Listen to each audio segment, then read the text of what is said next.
नमस्कार दोस्तों, माओइज्म इन contemporary India, समकालीन भारत में माओवाद, इस विषय का साझा अभ्यास करने के लिए आप सभी यहाँ एकत्रित हुए हैं। आप सभी का स्वागत।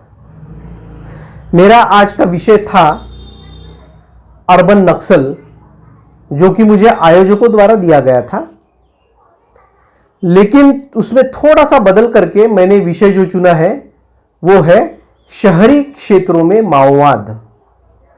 विषय में बदल इसलिए हुआ है कि अर्बन नक्सल ये जो शब्द प्रयोग है ये मूलतः मैं गलत मानता हूं।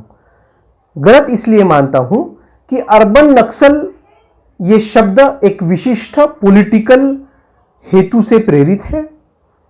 मैं इस हेतु का मूलतः विरोध करता हूं। दूसरी बात, जब हम अर्बन नक्सल ऐसा संबोधन किसी व्यक्ति को करते हैं तो हमें लगता है कि ये जो व्यक्ति है ये कोई इंडिविजुअल है और ये अपने इंडिविजुअल प्रेरणा से माओवाद का समर्थन कर रहा है या माओवादी पार्टी का मेंबर है। तो हमें एक चीज समझ लेनी चाहिए कि सीपीआई माओवादी ये बहुत ही ऑर्गेनाइज्ड एक प्रतिबंधित पार्टी है इस देश में, जो कि टेररिस्ट गतिविधियों के कारण प्रतिबंधित है। और माओवादी या माओवादों के समर्थक या शहरी माओवादी जो काम करते हैं वो इंडिविजुअली काम नहीं करते हैं, वो या तो किसी संगठन के सदस्य होने के नाते काम करते हैं या मेंबर होने के कारण या कोई पोस्ट होल्डर होने के कारण काम करते हैं। यह हमें समझना चाहिए। अर्बन नक्सल जब हम किसी को बोलते हैं तो यह प्रतीत होता है कि कोई व्यक्ति है, तो हम किसी व्यक्ति की बात नहीं कर रहे हैं, हम बात कर रहे हैं एक सोची समझी साजिश की, जो साजिश इस देश के शहरी इलाकों में की जाती है। सीपीआई माओवादी ये प्रतिबंधित पार्टी द्वारा ये साजिश की जाती है। हमने गढ़चिरौली जिले में जब नक्सलवाद के खिलाफ, माओवाद के खिलाफ हमारा काम शुरू किया तो 2014, 2015, 2016, 2017 हम तकरीबन 4 साल तक कुछ माओवादी समर्थन करने वाले व्यक्तियों के विरोध में बात करते रहे, संगठनों के बारे में बात करते रहे। तो हमने हमेशा एक शब्द प्रयोग किया है, अर्बन फ्रंट ऑर्गेनाइजेशन। माओवादियों के कुछ फ्रंट ऑर्गेनाइजेशंस होते हैं और इन फ्रंट ऑर्गेनाइजेशंस के बारे में हमने बात किया, और जो लोग ये फ्रंट ऑर्गेनाइजेशंस के मेंबर हैं उनके खिलाफ में हमने आवाज उठाया। तो चलिए देखते हैं शहरी क्षेत्रों में माओवाद या नक्सलवाद किस तरीके से काम करता है। तो पहले हम ये समझ लें कि माओवादी तो छुपे हुए हैं, क्योंकि वो एक बैंड ऑर्गेनाइजेशन है, वो खुले तौर पे काम नहीं कर सकते, वो छुपे तौर के काम करते हैं। तो जो उनकी कॉन्स्टिट्यूएंसीज है, जिन क्षेत्रों में वो अपना काम फैलाना चाहते हैं, करना चाहते हैं, वो क्षेत्र खास करके है मजदूर, किसान, आदिवासी और इंडस्ट्रियल लेबर, कारखानों में काम करने वाले श्रमिक और महिलाएं भी, ये उनके प्राइम टारगेट्स हैं। तो एक बैंड ऑर्गेनाइजेशन अपने प्राइम टारगेट्स तक कैसे पहुंचता है? एकदम सिंपल सी बात है, वो अपने आप को माओवादी नहीं कहलाएंगे, वो किसी दूसरे नाम से एक संगठन फॉर्म करेंगे और उस संगठन के माध्यम से अपनी बात इन टारगेट ग्रुप्स तक पहुंचाएंगे। इसमें माओवादियों का एक डॉक्यूमेंट है जिसका कि अभ्यास करना बहुत जरूरी है। आप अगर गूगल पे सर्च करते हैं तो अर्बन पर्सपेक्टिव, या फिर हिंदी में उसे कहते हैं शहरी काम के बारे में, our work in urban areas, इस नाम से यह डॉक्यूमेंट प्रसिद्ध है। 2004 का यह डॉक्यूमेंट है और कहा जाता है कि माओवादी आइडियोलॉग जो थे, सेंट्रल कमेटी के मेंबर, पोलिट ब्यूरो के मेंबर रह चुके थे, कोबाड़ गांधी, उनका एक बहुत बड़ा योगदान यह डॉक्यूमेंट फ्रेम करने में है। तो यह डॉक्यूमेंट क्या करता है? शहरी काम के बारे में यह डॉक्यूमेंट बात करता है कि जो जंगल में मूवमेंट चल रही है माओवादी पार्टी की, उसको शहरी इलाकों में आधार बहुत जरूरी है। यह आधार के बिना वो काम नहीं कर सकती, और यह आधार किस तरीके से जुटाया जाए। यह डॉक्यूमेंट बनने से पहले 2 बड़े आंदोलन माओवादियों ने इस देश में किए। 2 जगह पे वो बहुत सक्रिय थे। एक था चारू मुजुमदार ने शुरू किया हुआ नक्सलबाड़ी आंदोलन, और दूसरा पीपल्स वॉर ग्रुप जो कि आंध्र प्रदेश और तेलंगाना में बहुत बड़े पैमाने पे तकरीबन 20 साल तक उन्होंने काम किया, और माओइस्ट कम्युनिस्ट सेंटर जो कि बिहार में काम करता रहा कई सालों तक, उनके भी जो एक्सपीरियंसेस थे, इन सब एक्सपीरियंसेस को इकट्ठा करते हुए एक प्लान बनाया गया। क्योंकि ये डॉक्यूमेंट बनने से पहले भी काफी सक्सेसफुल तरीके से जो शहरी माओवाद जिसे आजकल कहते हैं वो काम कर रहा था, लेकिन उसे और ऑर्गेनाइज तरीके से कैसे किया जाए, इसका ये विजन डॉक्यूमेंट है 2004 साल का। ये डॉक्यूमेंट इंप्लीमेंटेशन करना 2004 के बाद शुरू हुआ, पूरी तरीके से ये आज भी इंप्लीमेंट नहीं हुआ है, ये हमें समझना जरूरी है। माओवाद एक आइडियोलॉजी है। कोई भी आइडियोलॉजी जंगल में नहीं बनी आज तक ह्यूमन सिविलाइजेशन में। जो हर आइडियोलॉजी बनी वो शहरी केंद्रों में ही बनी दुनिया के इतिहास में। तो जो लोग कहते हैं कि शहरी माओवाद ऐसा कुछ होता नहीं है, वो खाली बकवास कर रहे हैं, या तो वो बरगलाए गए हैं माओवादियों की तरफ से, या तो वो खुद माओवादी है, या तो उन्हें जमीनी परिस्थिति का कोई आकलन नहीं है। तो जब नक्सलबाड़ी का आंदोलन नक्सलबाड़ी के क्षेत्र में शुरू हुआ था, तब भी वो कोई अचानक से हुआ उद्रेक नहीं था।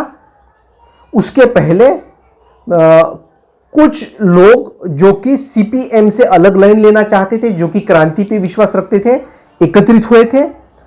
उनकी विचारधारा एक दूसरे से जुड़ी हुई थी, और उसका जो संचालन था वो अर्बन सेंटर से हो रहा था। गोलियां नक्सलबाड़ी में चली, आंदोलन नक्सलबाड़ी में हुआ, लेकिन उसका सूत्र संचालन अर्बन सेंटर से हो रहा था। बहुत बड़े पैमाने पे उस समय में भी अर्बन सेंटर से, कोलकाता जैसी जगहों से यूनिवर्सिटी के स्टूडेंट्स, कुछ एक्टिविस्ट उस जगह पे पहुंचे थे और उन्होंने अपना ऑर्गेनाइजेशन शुरू किया था। तो बहुत स्पष्ट है कि कोई भी माओवादी क्रांति शुरू करने से पहले, माओवादी क्रांति जब शुरू रहती है तब, और ये हिंसक क्रांति खत्म करनी है, उसके रोका जाना चाहिए या और आगे बढ़ाना चाहिए, किस तरीके से आगे बढ़ाना चाहिए, ये सभी विचार जो होते हैं वो बंदूक हाथ में चलाने वाला नहीं करता है, वो अर्बन सेंटर्स में बैठे हुए उनके आइडियोलॉग्स करते हैं, उनके पार्टी केडर करते हैं। तो ये कहना कि शहरों में नक्सलवाद नहीं होता, शहरी नक्सलवादी नहीं होते, ये एक सफेद झूठ है। शुरू से आज तक शहरों से माओवादी इस आंदोलन को दिशा दर्शन कर रहे हैं, आज भी कर रहे हैं, और आगे जब तक ये पार्टी चलेगी तब तक ये दिशा दर्शन शहरी केंद्रों से ही होता रहेगा। तो कंटेम्पररी माओवाद के बारे में बात कर रहे हैं, तो चलिए हम थोड़ी सी बात करते हैं 2000 के बाद 2020 तक किस तरीके से माओवादियों ने शहरों में अपना फैलाव किया। कुछ ऑर्गेनाइजेशंस जो माओवादियों के शहरों में काम करते हैं, कुछ उसके कैटेगराइजेशन किया गया है। क्या है कैटेगराइजेशन, हम थोड़ा कैटेगराइजेशन भी समझ ले। कुछ ऑर्गेनाइजेशंस जो होते हैं वो होते हैं सीक्रेट रिवोल्यूशनरी मास ऑर्गेनाइजेशंस। मतलब ये माओवादियों से अपना पल्ला जोड़े हुए रखते हैं, लेकिन ओपन में आके, फ्रंट में आके काम नहीं करते हैं। वो सीक्रेट ऑर्गेनाइजेशंस होते हैं, उसकी मेंबरशिप भी सीक्रेट होती है, लेकिन वो मास ऑर्गेनाइजेशन होते हैं। कुछ होते हैं ओपन रिवोल्यूशनरी मास ऑर्गेनाइजेशंस। ओपन ऑर्गेनाइजेशन क्या होते हैं, वो ओपन में आके काम करते हैं, वो अपने आप को छुपाते नहीं है, इस ऑर्गेनाइजेशन का अस्तित्व छुपाते नहीं है, इस ऑर्गेनाइजेशन का जो माओवादी पार्टी से डायरेक्ट कनेक्शन है वो भी छुपाते नहीं है। अब ये ओपन मास ऑर्गेनाइजेशन कौन से हो सकते हैं, जैसे कि रेडिकल स्टूडेंट्स यूनियन, तेलंगाना, खास करके तेलंगाना, आंध्र प्रदेश और उड़ीसा में सक्रिय था, महाराष्ट्र में भी कुछ हद तक ये बढ़ा था। दूसरा था एक रेतु कुली संघम, ये आज भी अस्तित्व में है। ये है ओपन मास ऑर्गेनाइजेशंस। इन्होंने हमेशा ये स्वीकार किया कि हमारा संबंध सीपीआई माओइस्ट से है, लेकिन कहते रहे कि हम सीपीआई माओइस्ट नहीं है।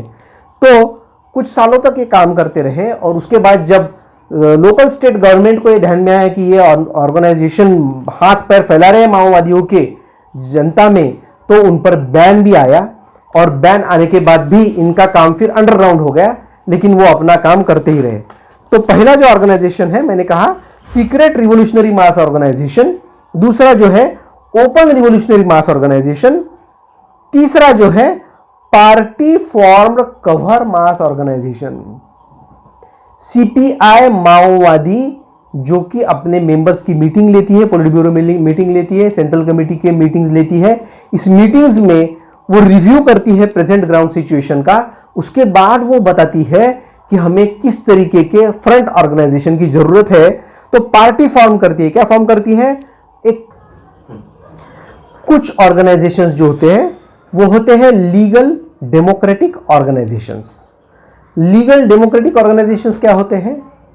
डेमोक्रेटिक सेटअप में कॉन्स्टिट्यूशनल गार्ड्स जो है, मूलभूत जो राइट्स है, ह्यूमन राइट्स है, उसका आधार लेकर जो माओवादी पार्टी की गतिविधियों पे बाधाएं आती है, वो बाधाएं किस तरीके से रोके जा सके, इस विचार को लेकर डेमोक्रेटिक और लीगल ऑर्गेनाइजेशंस काम करते हैं।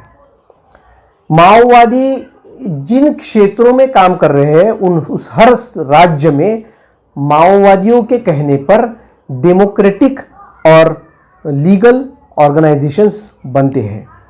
इसमें से कुछ ऑर्गेनाइजेशंस माओवादियों के काम के शुरुआत के पहले भी बने थे, इक्के दुक्के जो ऑर्गेनाइजेशंस थे, लेकिन उनको भी धीरे धीरे माओवादियों ने उनमें मेंबरशिप बढ़ा के उन ऑर्गेनाइजेशंस को अपनी विचारधारा पर चलने के लिए मजबूर कर दिया।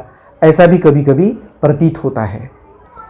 तो हम देखेंगे कि कुछ लॉयर्स के भी ऑर्गेनाइजेशंस हैं। एक पीपल्स लॉयर्स नाम का एक ऑर्गेनाइजेशन है। तो स्टेट ये मानती है, इंडियन स्टेट ये मानती है कि ये जो ऑर्गेनाइजेशन है ये माओवादियों का फ्रंट ऑर्गेनाइजेशन है। डेमोक्रेटिक राइट्स के नाम पे, सिविल राइट्स के नाम पे तो पश्चिम बंगाल में, महाराष्ट्र में, झारखंड में, छत्तीसगढ़ में, इन सभी स्टेट्स में, हरियाणा में, पंजाब में, इन सभी स्टेट्स में हमें दिखेंगे कि ह्यूमन राइट्स के नाम पे, सिविल राइट्स के नाम पे कुछ ऑर्गेनाइजेशंस फॉर्म किए गए हैं। ये भी कुछ हद तक माओवादियों ने फॉर्म किए।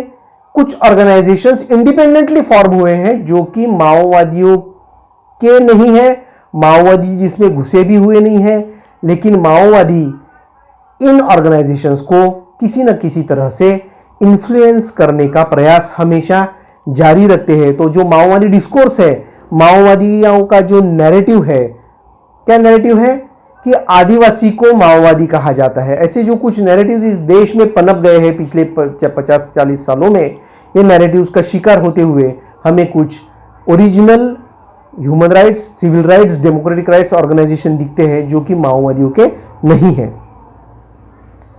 तो इस तरीके के जो ऑर्गेनाइजेशंस हैं ये पहले भी काम करते थे, आज बड़े ऑर्गेनाइज तरीके से ये काम करते हैं। कुछ ऑर्गेनाइजेशंस जो है वो थोड़ा और अलग तरीके से काम करते हैं। क्या है वो एक यूनाइटेड फ्रंट फॉर्म करते हैं। What is a United front? माओवादी डिस्कोर्स में आज की तारीख में यूनाइटेड फ्रंट को बहुत बड़ा महत्व है।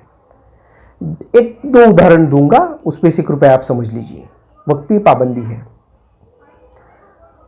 तेलंगाना सेपरेट स्टेट का जब आंदोलन चल रहा था, जब तेलंगाना आंध्र प्रदेश से अलग होना चाहता था, उस जमाने में जब ये आंदोलन को मजबूती की जरूरत थी, मास बेस की जरूरत थी और एक्टिविस्ट की जरूरत थी, केडर की जरूरत थी, तब हमने देखा है कि अलग तेलंगाना राज्य चाहने वाले बहुत से डेमोक्रेटिक फोर्सेस थे, लेकिन उन्होंने माओवादियों को स्वीकार किया। माओवादियों ने अलग तेलंगाना आंदोलन में बहुत बड़ा कंट्रीब्यूशन भी दिया और माओवादी विचारधारा न मानते हुए भी इस आंदोलन ने माओवादियों को खुला प्रवेश दिया। इसमें माओवादी तेलंगाना आंदोलन को तो बहुत फोर्स मिला। तेलंगाना राज्य जब अलग हुआ तो उसमें माओवादी के फ्रंट ऑर्गेनाइजेशंस का भी बहुत बड़ा योगदान था, लेकिन उससे माओवादियों का क्या फायदा हुआ? माओवादियों का फायदा यह हुआ कि माओवादी, उनकी जो लाइन है, उनकी जो विचारधारा है, वो विचारधारा बहुत बड़े तबके तक ले जा चुके और आज ये स्थिति है कि तेलंगाना में बंदूक लिए हुए माओवादी तो ऑलमोस्ट खत्म हो चुके हैं, एक दो जिलों में बाकी है, लेकिन जो माओवादी विचारधारा की नींव है वो बहुत मजबूत है आज भी तेलंगाना में। उनका जो अर्बन फ्रंट है वो बहुत मजबूत है आज भी तेलंगाना में। यह हमें समझना बहुत जरूरी है। इसी तरीके से जब उत्तराखंड में सेपरेट स्टेट की बात छिड़ी थी तो हमने देखा कि बहुत सारा अर्बन माओवादी कैडर अलग उत्तराखंड राज्य के आंदोलन में सक्रिय हो गया। क्यों सक्रिय हुआ? इसलिए हुआ कि उन्हें वहां एक मास बेस मिले, माओवादियों की जो लाइन ऑफ थिंकिंग है वो वहां के स्टूडेंट्स को खास करके और अलग राज्य आंदोलनकर्ताओं को समझ में आए और वहां पे वो एक बहुत बड़ा मास बेस बना सके। बाद में यही मास बेस जब नेपाली माओवादी भारतीय माओवादियों से जुड़े तो ये उत्तराखंड का जो मास बेस राज्य आंदोलन में जो निर्माण हुआ था माओवादियों का, वो काम में आया और एक जिसे हम कहते हैं कि पशुपति से तिरुपति, ये जो एक बहुत बड़ा एरिया माओवादियों के अंडर में आया, तो जब अलग उत्तराखंड राज्य में जो माओवादी घुसे थे, जो उनके साथ शामिल हुए थे, उसमें भी एक बहुत बड़ा योगदान इस आंदोलन के तहत माओवादियों को मिला। इस देश में काश्तकारों के बहुत सारे आंदोलन हैं और माओवादियों ने बार बार इन आंदोलनों में घुसने के प्रयास भी किए हैं, इनमें सम्मिलित होने के प्रयास भी किए हैं। लेकिन जब हम देखते हैं कि जहां बड़े किसान हैं उन राज्यों में माओवादी घुसपैठ या उनके फ्रंट ऑर्गेनाइजेशन घुसपैठ नहीं कर पाए, लेकिन जिन एरियाज में छोटे किसान होते हैं, छोटी किसानी होती है, बड़े क्षेत्र में किसान नहीं होते, छोटे छोटे काश्तकार होते हैं या आदिवासी काश्तकार होते हैं, उन क्षेत्रों में माओवादियों के फ्रंट ऑर्गेनाइजेशंस ने किसानों के जो संगठन हैं उनमें किसी तरीके से पैचअप किया, उनके साथ किसी तरीके से जुड़े रहे।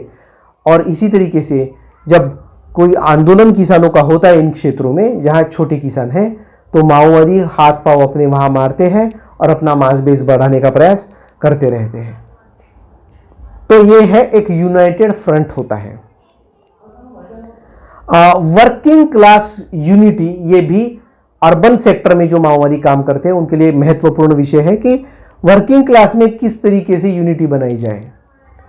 लेकिन वर्किंग क्लास में जो हमारे पार्लियामेंट्री लेफ्ट पार्टीज हैं, उनके बहुत बड़े बड़े ऑर्गेनाइजेशंस हैं, बहुत सारे सालों से काम कर रहे हैं और उनमें ये जो वर्किंग क्लास वाले माओवादी ऑर्गेनाइजेशन है वो बहुत ज्यादा पैठ नहीं बना पाए हैं।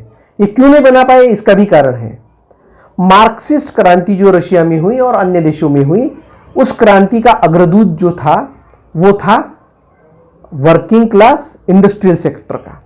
लेकिन माओवादी क्रांति जो चीन में हुई, या माओवादी क्रांति जो करना चाहिए माओवादी पार्टी ने भारत में, वो किसके भरोसे पे क्रांति करनी चाहिए? वो क्रांति करनी चाहिए छोटे किसान और आदिवासियों के भरोसे पे। तो माओवादियों की बहुत बड़ी पैठ या बहुत बड़ा एक्सपेंशन अर्बन इलाकों के इंडस्ट्रियल लेबर में नहीं हो पाया है।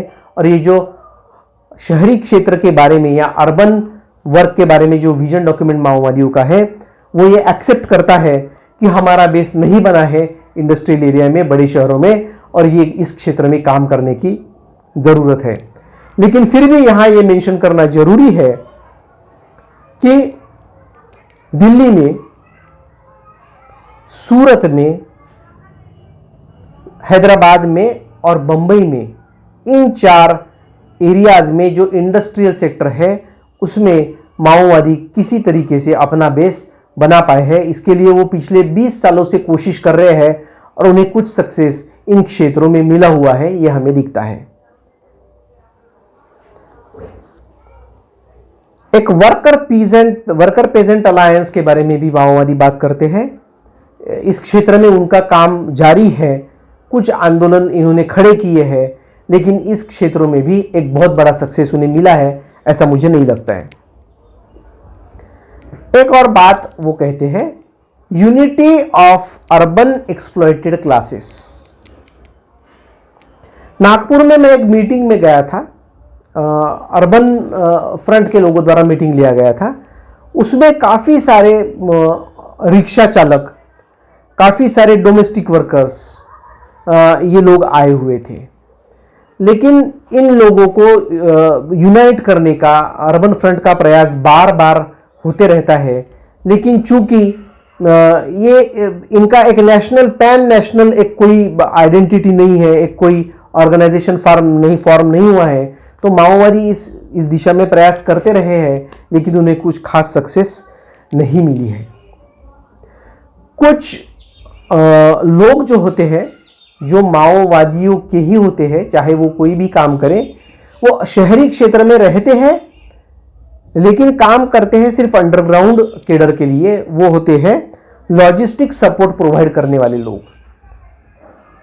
जैसे कि कोई अंडरग्राउंड बड़ा नेता शहरों में आता है तो उसको अंदरूनी इलाकों में लेके जाना है, ये बहुत बार इनका काम होता है। कभी कभार पुलिस वाले इनको पकड़ते हैं तो बहुत बड़ा डंका पीटते हैं कि देखिए हमने इनको हम अर्बन माओवादी कहना थोड़ा सा शायद गलत रहेगा, क्योंकि ये आइडियोलॉजिकली बहुत स्ट्रांग नहीं होते हैं। इनका यूज किया जाता है, ये होते हैं लॉजिस्टिक सप्लाई करने वाले। ये बहुत कमिटेड होते हैं, ये भी बहुत सच है। एक उदाहरण मैं आपको पेश करना चाहूंगा कि क्या होता है। महाराष्ट्र का स्टेट कमिटी मेंबर था, पहले सेक्रेटरी था, और अभी वो सेंट्रल कमिटी में है, मिलिंद तेलतुंबडे, उसे सह्याद्री भी कहा जाता है। तो ये एक बहुत बड़ा लीडर है उनका। इसका जो मूवमेंट है वो जंगली इलाकों में तो होता ही है, साथ में अर्बन एरियाज में भी इसका काफी मूवमेंट रहा, घूमता है रिस्क लेके शहरी एरियाज में। तो इसका खुद का एक लॉजिस्टिक सपोर्ट बंबई में है, पूना में है, नागपुर में है, नासिक में है, डेवलप हो चुका है। तो वो मूवमेंट करते रहता है।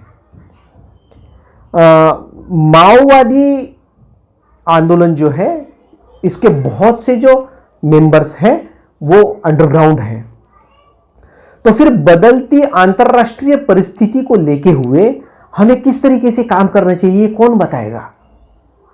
तो नेशनल लेवल पे क्या करना है, इसका एक प्लान बनता है, और स्टेट लेवल पे भी क्या करना चाहिए, इसका भी एक प्लान बनते रहता है।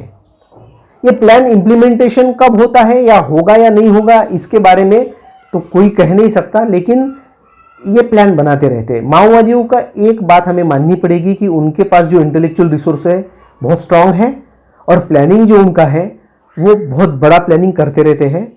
हालांकि बहुत बार अर्बन एरियाज में जो कहा गया है उतना वो अचीव नहीं कर पाए, उन्होंने खुद ने ही ये एक्सेप्ट किया है। तो कुछ लूप होल्स उनके बने रहते हैं। जो स्ट्रक्चर वो बोलते हैं कि खड़ा हो गया है, वो बहुत बार खड़ा नहीं हुआ होता है, कहीं ना कहीं गैप्स होती है। हर राज्य में सभी तरीके के फ्रंट ऑर्गेनाइजेशंस, जैसे कि लेबर का ऑर्गेनाइजेशन हो, महिलाओं का ऑर्गेनाइजेशन हो, ट्राइबल्स का हो, स्टूडेंट्स का हो, एक्टिविस्ट का हो, कल्चरल एक्टिविस्ट का हो, ये हर क्षेत्र में, हर राज्य में खड़ा नहीं होता है, लेकिन प्रयास बीच बीच में उनके जारी रहते हैं। ये हमें समझना बहुत जरूरी है। बीच में एक कोम्पोसा नाम का एक पिछले दशक में एक बहुत बड़ा इंटरनेशनल ऑर्गेनाइजेशन भी उन्होंने फॉर्म करने का प्रयास किया था, जो कि इंटरनेशनल लेवल पे माओवादियों के लिए काम करे। उसमें साउथ एशियन जो देश है उनमें जो माओवादी काम कर रहे हैं, उन माओवादियों का वो ऑर्गेनाइजेशन फॉर्म हुआ था। आज की डेट में ये ऑर्गेनाइजेशन बहुत ज़्यादा सक्रिय नहीं दिख रहा है। खास करके फिलीपाइंस, श्रीलंका के कुछ गुट, इंडिया के कुछ गुट और नेपाल के गुट इसमें शामिल थे, लेकिन आज ये ऑर्गेनाइजेशन बहुत एक्टिव नहीं दिख रहा है। एनसीआर ये एक बहुत बड़ा विषय है, national capital region. National capital region Bharat की राजधानी दिल्ली और उसके आजू बाजू का एरिया जो है, हरियाणा से लगा हुआ, यूपी से लगा हुआ एरिया है, घनी आबादी है। और नेशनल कैपिटल रीजन में जैसा हर पार्टी अपना अस्तित्व बनाती है, उसी तरीके से माओवादियों ने भी एक सोचे समझे प्लान के तहत नेशनल कैपिटल रीजन में अपना अस्तित्व बनाया है, और बहुत स्ट्रांग बनाया है। नेशनल कैपिटल रीजन की उनकी खुद की एक कमिटी है। नेशनल कैपिटल रीजन में हमारा सेंट्रल गवर्नमेंट है, मिनिस्ट्री है, बहुत से राष्ट्रीय आंदोलन जो है डेमोक्रेटिक वो वहां से चलते हैं, सभी पार्टियों के बड़े नेता वहां उपस्थिति दर्ज करते हैं। वहां पे बहुत बड़े हमारे आईएएस कैडर जो है, ये सब कैडर वहां पे मौजूद होते हैं। जुडिशियरी भी, जो हमारी बहुत बड़ी जुडिशियरी है, वो शीर्ष स्तरीय जुडिशियरी भी वहां मौजूद होती है। तो इन सभी लोगों को अपने अपने तरीके से इन्फ्लुएंस करने के लिए माओवादियों ने वहां अपने कुछ अर्बन केडर बिठाए हुए हैं, वो भी अपने अपनी तरीके से अपना काम करते हैं। और ये चिंता का विषय है कि जुडिशियरी के कुछ लोगों ने भी इन्हें प्रभावित किया है पिछले कई सालों से। तो जब सलवा जुडुम नाम का एक आंदोलन चल रहा था, तो सलवा जुडुम के खिलाफ उसको बदनाम कैसे किया जाए और एक शांततामय आंदोलन हिंसात्मक कैसा है ये कैसे बताया जाए, ये जो बात चली, ये दिल्ली से चली जितनी वो छत्तीसगढ़ से चली। उनके वहां लॉबिंग करने वाले वकील बैठे हुए हैं, सभी तरीके के लोग वहां बैठे हुए हैं। तो जब नेपाली माओवादी जो भारत के माओवादियों के साथ पैचअप बना रहे थे, तो नोएडा में काफी बार उनकी मीटिंग्स होती थी और ये मीटिंग्स भारत के शीर्ष नेताओं और प्रचंड है, बाबूराम भट्टराय है, ये जो सब लोग थे, ये लोगों की मीटिंग्स वहां होती थी। कोबाड़ गांधी के साथ इनकी मीटिंग्स होती थी। तो ये सब चीजें वहां से चली, ये हमें समझना बहुत जरूरी है। लेकिन दुर्दैव आज ये है कि जब अर्बन नक्सल हम करने लगते हैं, तो हम जो माओइस्ट फ्रंट ऑर्गेनाइजेशंस है उनके मेंबर्स की तौर पे जो लोग काम कर रहे हैं और बड़ा ही संगठित काम कर रहे हैं, उन पे से हमारा फोकस हट जाता है। और हमारा फोकस एक बहुत दैव दुर्विलास है कि लोग अर्बन नक्सल, जब अरुंधति रॉय अर्बन नक्सल है, अरुंधति रॉय जैसी जो लेखिका है एक पब्लिसिटी मॉन्गर है, वो किसी भी तरीके से पब्लिसिटी चाहती है। तो जब विस्थापन विरोधी आंदोलन होते हैं तो वो उसकी पक्षधर हो जाती है, जब माओवादी आंदोलन देश में बहुत बड़ा काम करने लगता है तो उसकी पक्षधर हो जाती है। तो ये अरुंधति रॉय के पीछे लगने से, ऐसे बहुत से कुछ लोग होते हैं, इनके पीछे लगने से कुछ होता नहीं है। दुर्दैव से आज जो सही में अर्बन नक्सल नहीं है, उनको अर्बन नक्सल कहने में हमारी ऊर्जा खत्म होती जा रही है, क्योंकि ये एक पार्टी द्वारा चला गया कैंपेन है। ऐसे कैंपेन चलाने से माओवाद और माओवादियों के शहरी संगठन खत्म नहीं हो सकते। जेएनयू को हम बदनाम करते रहे, जेएनयू अर्बन नक्सलियों का अड्डा बन चुका है, हम कहते रहे। जेएनयू में डेमोक्रेटिक स्टूडेंट्स यूनियन नाम का एक ऑर्गेनाइजेशन है जो कि सीधी तरह से माओवादी पार्टी से जुड़ा हुआ है। लेकिन टारगेट किसे किया जाता है? हमने कन्हैया कुमार को पकड़ लिया। तो गलत लोगों को अर्बन नक्सल का स्टैम्प जब हम मारते हैं, या कम इंपॉर्टेंट जो लोग हैं उनको अर्बन नक्सल का स्टैंप हम मारते हैं, तो ऐसा स्टैंपिंग करने से कुछ हासिल नहीं होता है, क्योंकि कोई एक व्यक्ति अर्बन फ्रंट में काम नहीं करता है। He is a कॉग in the wheel, वो एक बहुत बड़ी सिस्टम का एक हिस्सा होता है। तो हम जब टारगेट करते हैं तो हमको किसी एक संगठन को टारगेट करना चाहिए। रैतुकुली संगठन एक टारगेट था जो बैन हुआ। रेडिकल स्टूडेंट्स यूनियन टारगेट एक फ्रंट ऑर्गेनाइजेशन था जो बैन हुआ।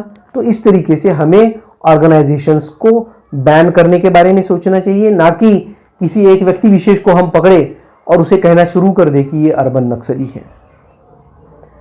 दिल्ली के नेशनल कैपिटल रीजन में क्या होता है देखिए, जॉन मिर्डाल नाम का एक व्यक्ति है, एक लेफ्ट विचारवंत है, एक बुद्धिवादी है, जिसे कि भारत का केंद्र शासन भारत में नहीं आने देना चाहता है। वो भारत में आता है, दिल्ली के एयरपोर्ट पे आता है, दिल्ली से वो पहुंचता है रायपुर, रायपुर से वो पहुंचता है छत्तीसगढ़ के बस्तर एरिया का जो माओवादियों का गढ़ है अबुझमाड़, वहां पे वो पहुंचता है। वहां पे एक बहुत बड़े जुलूस में वो शामिल होता है। वहां से वो वापस जाता है और वापस जाने के बाद माओवादियों पर किताब लिखता है, रेड स्टार ओवर इंडिया। कैसे पहुंचा, कैसे दिल्ली से रायपुर गया, कैसे रायपुर से अबुझमाड़ पहुंचा? तो ये एक चेन है। तो कोई बंदूक लिया हुआ आदमी उसको दिल्ली में रिसीव करने नहीं जाता है, उसे रिसीव करने जाता है कोई अर्बन माओवादियों का कार्यकर्ता। तो हम इन लोगों को नहीं ढूंढ रहे, हम किसे ढूंढ रहे हैं? हम ऐसा कोई आदमी है जो स्टेट के खिलाफ काम कर रहा है, जो स्टेट के अगेंस्ट स्टेटमेंट देता है, जो मोदी के अगेंस्ट स्टेटमेंट देता है, उसको हम अर्बन नक्सल बोलेंगे तो ये बहुत बड़ी गलती है। दूसरी बात, एक कार्रवाई हुई 2 साल पहले भीमा कोरेगांव के आंदोलन के उपलक्ष्य में जो एक कार्यक्रम हुआ था, उसमें निश्चित तौर पर माओवादी शामिल थे। ये मैं बहुत जानकारी रखने के बाद कह रहा हूं। जो लोग पकड़े गए, कौन कहेगा कि वरावरा राव नक्सली नहीं है? He is an arch angel. वो माओवादियों का बाप है, वो माओवादी नहीं है, वो माओवादियों का बाप है। अगली बहुत पीढ़ियां उसके विचारों से प्रभावित रहेगी। उसको पकड़ने से हमने क्या हासिल किया, यह हमें सोचना है। हमने कुल मिला के पिछले बहुत सालों से एक साईं बाबा, प्रोफेसर साईं बाबा जो दिल्ली में सक्रिय था, और उसके साथ में ये 7-8 लोग जो है उनको जो पकड़ा है, तो अब वक्त आ गया है कि हम इसके बारे में बात की जाए। लोग कहते हैं कि ये बहुत बड़ा सक्सेस है। क्या ये बहुत बड़ा सक्सेस है? 7-8 लोगों को पकड़ना बहुत बड़ा सक्सेस है? इस देश में नक्सलियों के फ्रंट ऑर्गेनाइजेशंस जो है, जो सेंट्रल गवर्नमेंट ने एक्नॉलेज किए हैं, जो अलग अलग स्टेट गवर्नमेंट्स ने एक्नॉलेज किए हैं, ये ऑर्गेनाइजेशंस की संख्या ही बहुत बड़ी है। जो प्रोफेसर साईं बाबा का democratic RDF, revolutionary democratic front नामक ऑर्गेनाइजेशन था, it was in itself an umbrella organisation. तकरीबन 300 से अधिक माओवादी फ्रंट ऑर्गेनाइजेशंस का एक अम्ब्रेला ऑर्गेनाइजेशन था। प्रोफेसर साईं बाबा से पहले राजशेखर, अब मुझे नाम याद नहीं आ रहा है, करके उनके जो एक सीनियर नेता थे, वो भी पकड़े गए थे। उनके पकड़े जाने के बाद साईं बाबा और सक्रिय हो गए, वो भी पकड़े गए। तो किसी व्यक्ति के पकड़े जाने से ये संगठन नहीं रुकते हैं। एक अरेस्टेड कार्यकर्ता जो है रोना विल्सन, वो committee for release of political prisoners नामक संगठन के बहुत एक्टिव सदस्य थे। यह संगठन क्या कर रही थी? यह संगठन जो माओवादी बड़े लीडर जो है, जो अरेस्ट होते हैं, उनको किस तरीके से उनकी रिहाई की जा सके, इसके लिए प्रयास करते रहती थी। और चूंकि ये नेशनल लेवल के पे इसका बहुत बड़ा लॉन्च हुआ था, और बहुत सारे पेज 3 टाइप के लोग जैसे कि अरुंधति रॉय वगैरह इस संगठन से जुड़े हुए थे, तो ये संगठन ने काफी पैठ दिल्ली में, नेशनल कैपिटल रीजन में बना ली थी। लेकिन CRPP क्या ये पहली ऑर्गेनाइजेशन थी, फ्रंट ऑर्गेनाइजेशन माओवादियों की, जो माओवादी लीडर्स के कैद से रिहाई के लिए काम कर रही थी? जी नहीं। इस तरीके की एक संगठन इससे पहले ही, बहुत पहले ही पश्चिम बंगाल में काम कर रही थी। इसी प्रकार की एक संगठन बिहार में काम कर रही थी। इसी प्रकार की एक संगठन तेलंगाना और आंध्र प्रदेश में भी काम कर रही थी। ऐसी 1-2 संगठनाएं और थी जो माओवादियों की नहीं थी। तो ये सभी संगठनाएं एकत्रित आकर इन्होंने एक संगठन बनाई, committee for release of political prisoners, जो कि माओवादियों की फ्रंट संगठन है। ये सब जब मैं कह रहा हूं कि ये फ्रंट संगठन है, तो ये मैं अपने आप में नहीं कह रहा हूं। ये सब सेंट्रल गवर्नमेंट और स्टेट गवर्नमेंट्स जो है, ये बहुत पहले कह चुकी है, और ये मोदी का राज आने से भी बहुत पहले कह चुकी है। तो हमें एक चीज क्लियरली समझ लेनी चाहिए कि बहुत सी संगठनाएं हैं जो बहुत पहले से हमें मालूम है कि माओइस्ट फ्रंट ऑर्गेनाइजेशंस है। इनका गठन भी बहुत पहले से हुआ है, क्योंकि माओवादी गतिविधियां इस देश में 50 सालों से चल रही है। फिर भी हम लोग इन चीजों को ठीक से समझ नहीं पाए हैं। तो अब सवाल आता है कि और कुछ संगठनों पर आरोप होता है, कुछ आंदोलनों पर आरोप होता है कि यह आंदोलन माओवादी है।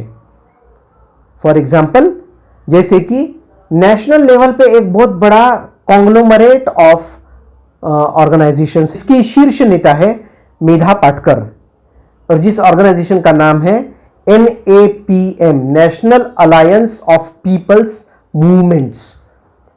तो मेधा पाटकर को भी कभी कभार आरोप होते हैं कि ये माओवादी है। बाबा आढाव, जो पुणे में, महाराष्ट्र में बहुत बड़े कार्यकर्ता हैं, वो लेबर के लिए काम कर रहे हैं, दलितों के लिए काम कर रहे हैं, अनऑर्गेनाइज सेक्टर में काम कर रहे हैं। एक बार तो उन पर भी आरोप लग गया था कि ये माओवादी है।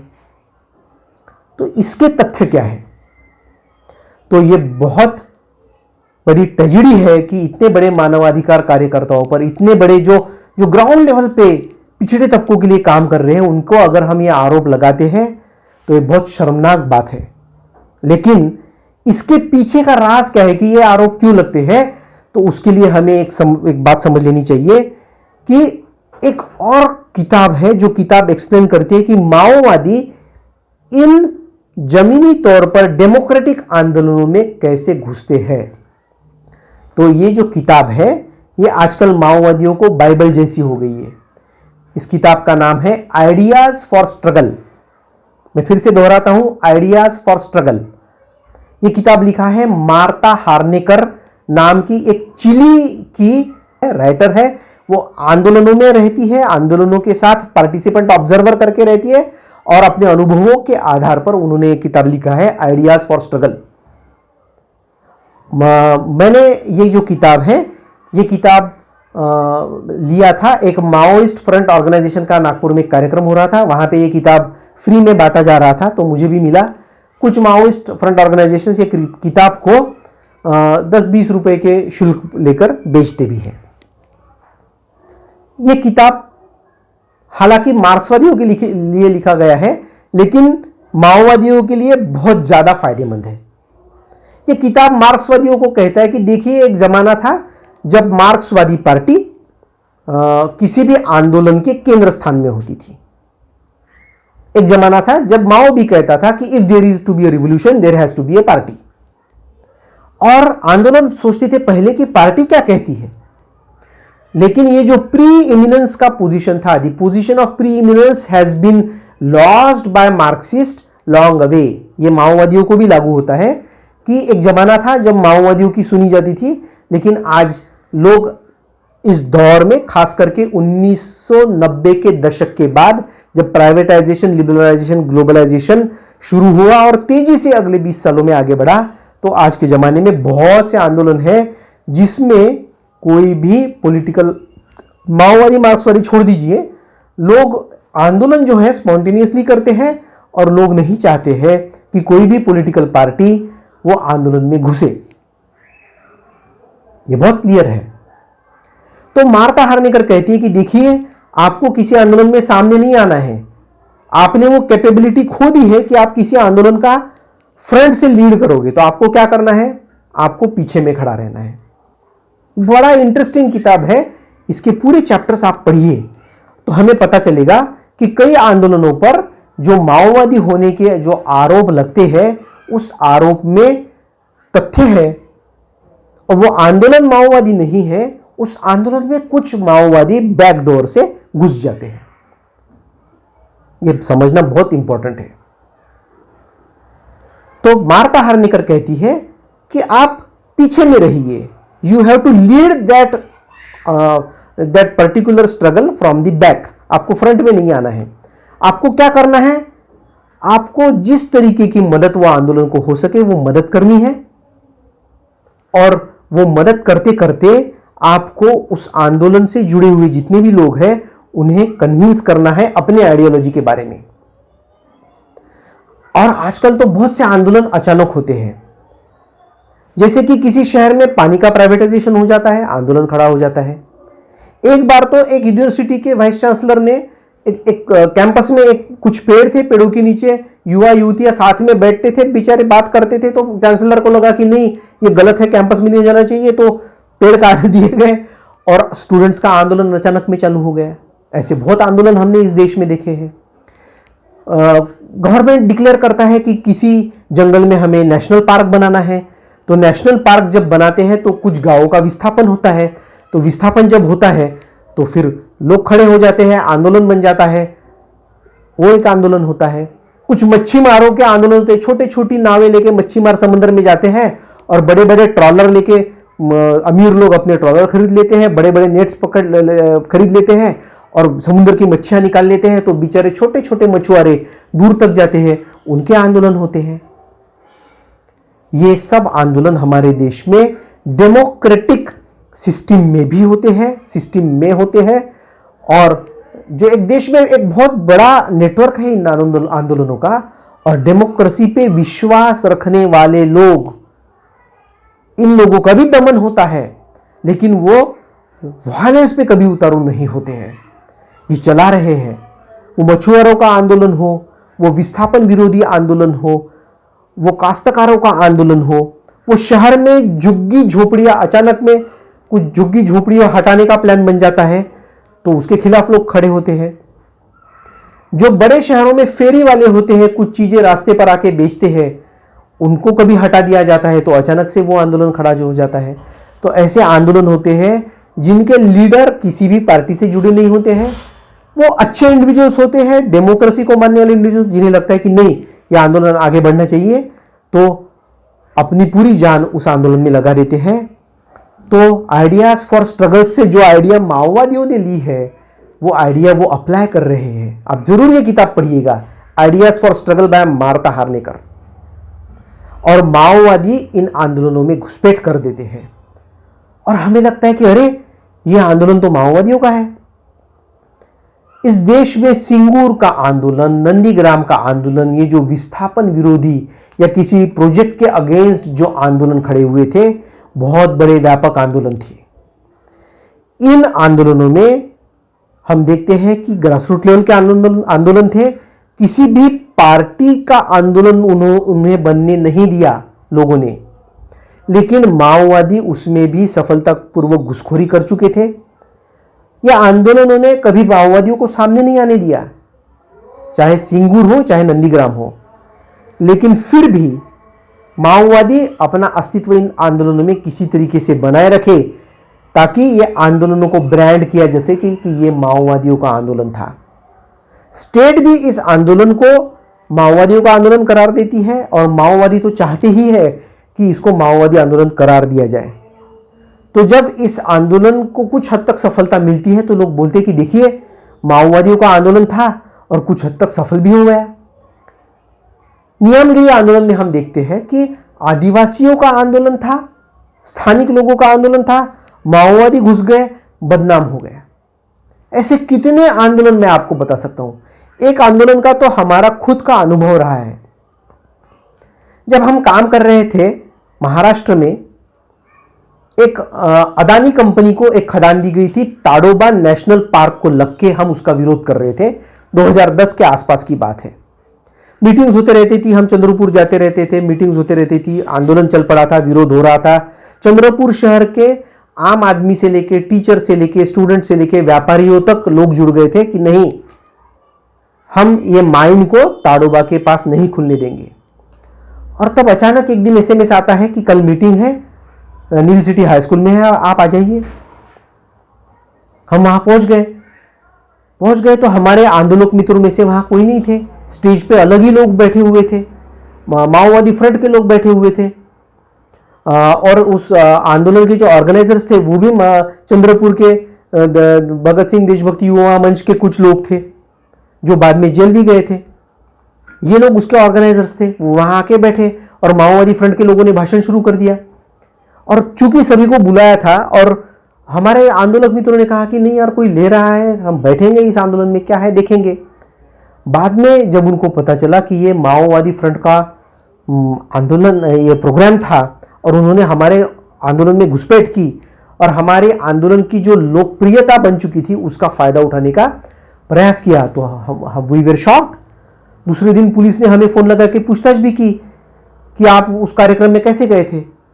तो एक तरीके से हमें भी उस आंदोलन में ब्रांड करने का प्रयास किया गया, लेकिन वो हो नहीं पाया और बड़े ही डेमोक्रेटिक तरीके से वो आंदोलन सक्सेसफुल हुआ और अदानी कंपनी वहां पे अपनी खदान नहीं खोल पाई, आज तक भी नहीं खोल पाई है। और खदान न खुलने से अदानी कंपनी का कुछ 2-2.5 हजार मेगावाट का पावर प्लांट तकरीबन 3 साल लेट शुरू हुआ था। दूसरा एक बहुत पॉपुलर आंदोलन था, उसका भी एग्जाम्पल मैं यहां पे देना चाहूंगा। ये एग्जाम्पल मैं इसलिए दे रहा हूं कि आप समझे कि बाकी माओवादी फ्रंट ऑर्गेनाइजेशंस जो होती है तो गवर्नमेंट उनकी एक लिस्ट बनाती है, कार्रवाई बहुत कम बार होती है लेकिन गवर्नमेंट लिस्ट बनाती है और बताती है कि ये ऑर्गेनाइजेशन माओवादियों के फ्रंट ऑर्गेनाइजेशन है। लेकिन ये जो नया तरीका है, खासकर से पिछले 10 सालों से, तो ये बहुत ही कारीगर साबित हुआ है। ये दूसरे मास मूवमेंट्स में घुसने का तरीका। तो अन्ना हजारे का अरविंद केजरीवाल का जो भ्रष्टाचार विरोधी आंदोलन था पूरे देश में जो फैल चुका था, इंडिया अगेंस्ट करप्शन के नाम से पूरे देश में फैल गया था। तो हम जानते हैं कि दिल्ली में भी इस आंदोलन में दिल्ली की जो नेशनल कैपिटल रीजन की माओवादियों की जो फ्रंट लोग हैं वो उसमें घुस चुके थे। मैं मेरा नागपुर का उदाहरण आपको बताता हूं। नागपुर में हम काम कर रहे थे, हम इस आंदोलन में भी शामिल थे। हमारे साथ में कुछ छात्र थे, वो इस आंदोलन में जाते हुए रहते थे, क्योंकि भ्रष्टाचार विरोध, कोई भी युवा चाहता है कि भ्रष्टाचार का विरोध हो, भ्रष्टाचार इस देश में ना हो। तो एक दिन अचानक से कॉल आता है, कॉल करने वाला आदमी नाम नहीं बताता है, एसएमएस आता है, एसएमएस भेजने वाले का नंबर हमारे कॉन्टैक्ट लिस्ट में नहीं होता है, और नागपुर में एक प्रोग्राम होता है। इस प्रोग्राम में जो माओवादी है उनके फ्रंट ऑर्गेनाइजेशन, एक नाम नहीं लेना चाहूंगा मैं यहाँ पे, कुछ लोग हैं, हमें मालूम है कि वो अर्बन फ्रंट के हैं, वो शामिल हो जाते हैं। और डायस उदी का है, और हम सब जो अभी तक डायस पे थे वो अचानक उस दिन हम श्रोता बन गए हैं। और वहां पे जो वक्ता आते हैं वो वक्ता इस सिचुएशन को देखिए किस तरीके से मैनिपुलेट करते हैं। वक्ता बताते हैं कि देखिए भ्रष्टाचार बहुत गलत बात है, इंडिया भ्रष्टाचार की वजह से पीछे है, इस देश को अगर दुनिया में आगे जाना है तो भ्रष्टाचार को रोकना होगा। लेकिन क्या यह तरीका है भ्रष्टाचार रोकने का? अन्ना हजारे के आंदोलन के तो बहुत क्रिटिक थे इस देश में, और क्रिटिक्स वैलिड भी थे, बहुत वैलिड पॉइंट उन्होंने रखे थे।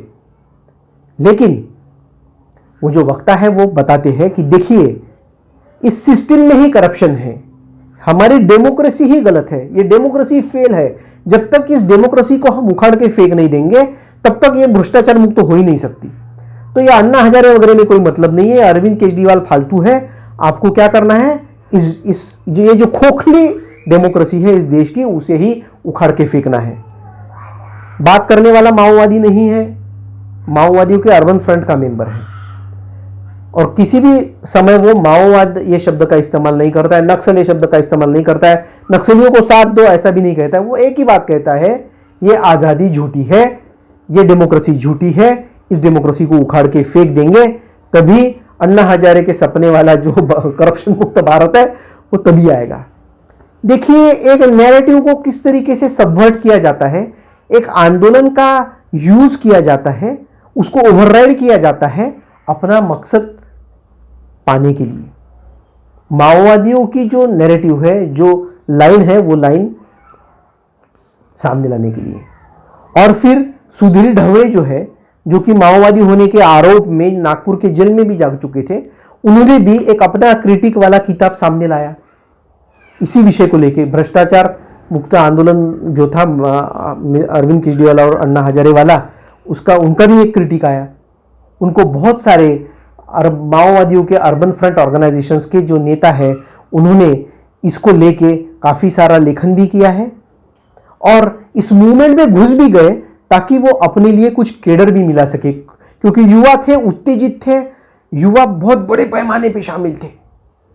तो इसका कैसे फायदा लिया जाए, इसका उन्होंने प्लान बनाया गया था, और इस प्लान के अंतर्गत भारत के जो बड़े शहर थे, माओवादियों ने भी अपने अपने प्रोग्राम लगाए भ्रष्टाचार मुक्त भारत के बारे में। तो इस तरीके से ये लोग घुसपैठ करते हैं। तो बात फिर से वही आती है कि हमने अगर कुछ लोगों को अरेस्ट कर लिया तो क्या भारत के माओवाद विरोधी जो स्टेट गवर्नमेंट, जो सेंट्रल गवर्नमेंट जो परफॉर्म करते रहते हैं, जो मशीनरी लगी हुई है, ये मशीनरी को क्या हम बहुत सक्सेसफुल मान सकते हैं? कितनी सारी ऑर्गेनाइजेशंस आज भी बाकी है। सिर्फ महिला विषय को लेकर काम करने वाले नक्सलियों के कम से कम 10 ऑर्गेनाइजेशंस आज भी काम कर रहे हैं। बहुत से ऑर्गेनाइजेशंस तो आज तक गवर्नमेंट के रडार पे भी नहीं है। कुछ ऑर्गेनाइजेशंस की लिस्ट बनी है, कुछ ऑर्गेनाइजेशंस को बैन करने का प्रयास होता है, लेकिन बैन हो नहीं पाते। उसके लिए बहुत सारा डॉक्यूमेंट्री एविडेंस लगता है, एक बहुत बड़ी प्रोसेस है, तो वो भी कारीगर नहीं हो पाती है। तो 8-10 लोग अगर हमने माओवादी होने का करार देके अगर पकड़े हैं, तो क्या ये बहुत बड़ी सक्सेस है? क्या ये हल है समस्या का? बंदूक वाले माओवादी के खिलाफ जंगल में ऑपरेशन चल रहा है, वो जब भी बंदूक लेके जंगल में आमना सामना होता है, फायरिंग होती है, क्रॉस फायर में मरते हैं, मरेंगे। मारना भी चाहिए। सवाल यह है कि शहरी लोगों का क्या, जिनके हाथ में बंदूक नहीं है। तो इस तरीके की कार्रवाई जब होती है तो जनमानस में बहुत बड़ा आक्रंदन पैदा होता है, क्योंकि लोगों को लगता है कि गलत लोगों को फंसाया जा रहा है। और मैं कहूंगा कि यह सॉल्यूशन नहीं है।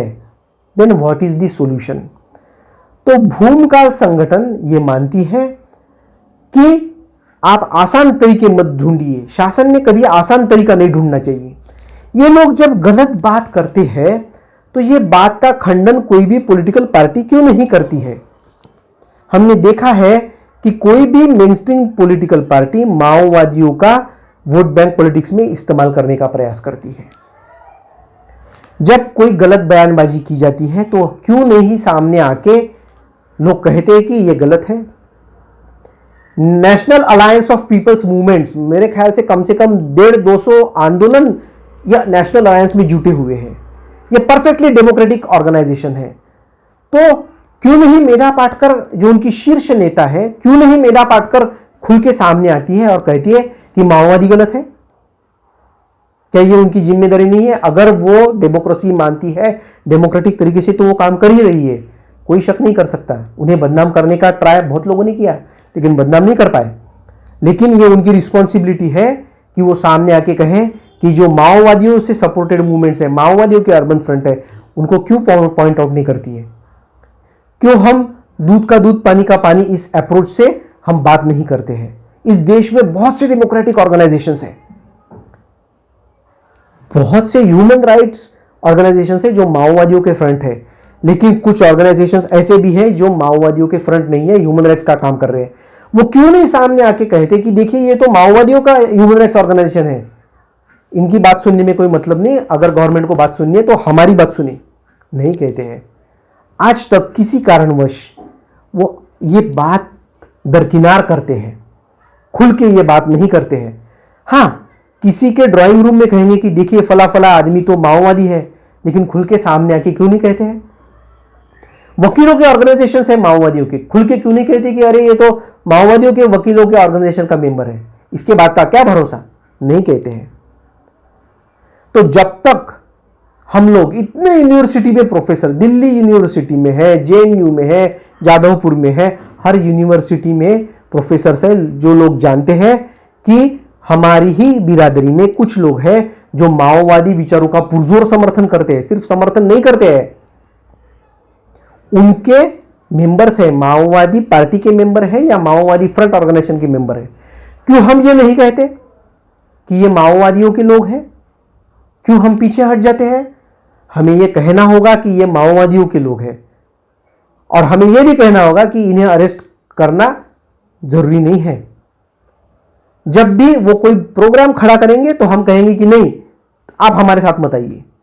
बहुत से लोग हैं जो सीधा आरएसएस वाले लोगों को कहते कि आप हमारे साथ मत आइए क्योंकि हम आपकी आइडियोलॉजी में विश्वास नहीं रखते। ये बहुत बार हमने होते हुए देखा है। तो हमें यह भी कहना होगा माओवादी फ्रंट के लोगों को, माओवादियों को भी, कि आप हमारे साथ मत आइए, हमारा आपसे कोई लेन देन नहीं है। अंत में एक छोटी सी बात रखना चाहूंगा। एक बहुत बड़ा एग्जाम्पल है। 2004 या 5 में वर्ल्ड सोशल फोरम करके बहुत बड़ा इंटरनेशनल कन्वेंशन हुआ था, जो कि ग्लोबलाइजेशन के खिलाफ जितने भी लोग हैं, ऑर्गेनाइजेशंस है, पॉलिटिकल पार्टीज है, एनजीओज है, इंडिविजुअल्स है, इन सभी को एकत्रित करके किया गया था। मुंबई में हुआ था वर्ल्ड सोशल फोरम। उसी वक्त मुंबई में एक और प्रोग्राम हुआ था जिसका नाम था Mumbai resist, MR, Mumbai resist के नाम से था। उसी वक्त हुआ था जिस वक्त वर्ल्ड सोशल फोरम हो रहा था। तो माओवादियों ने खुल के सामने आकर ग्लोबलाइजेशन का विरोध किया। उस वक्त मुझे याद है बहुत बड़ा इवेंट था, हजारों लोग, हजारों की संख्या में लोग आए थे, इंडिविजुअल्स आए थे, एनजीओज आए थे पूरे देश के, सोशल ऑर्गेनाइजेशंस आए थे, कुछ पॉलिटिकल पार्टीज भी उसमें आई थी। लेकिन किसी ने यह नहीं कहा कि ये मुंबई में क्या हो रहा है। ये माओवादी खुले तौर पे मुंबई रेजिस्ट के नाम से, उस टाइम गदर ने डांस किया था वहां पे बहुत बड़ा। तो गदर के घुंघरू, गदर तो माओवादी है, किसको नहीं पता, इस देश में हर आदमी को पता है। तो क्यों नहीं किसी ने कहा कि अरे ये क्या चल रहा है इस देश में? माओवादियों के बहुत सारे कैडर उस प्रोग्राम में आए थे। तो जब तक हम front to front, face to face माओवादी फ्रंट का अपोजिशन नहीं करेंगे, माओवादियों के फ्रंट ऑर्गेनाइजेशंस का विरोध नहीं करेंगे, जब तक हम मुंह पे उनको क्वेश्चन नहीं करेंगे, तब तक इस देश से माओवादी समस्या का हल नहीं हो सकता।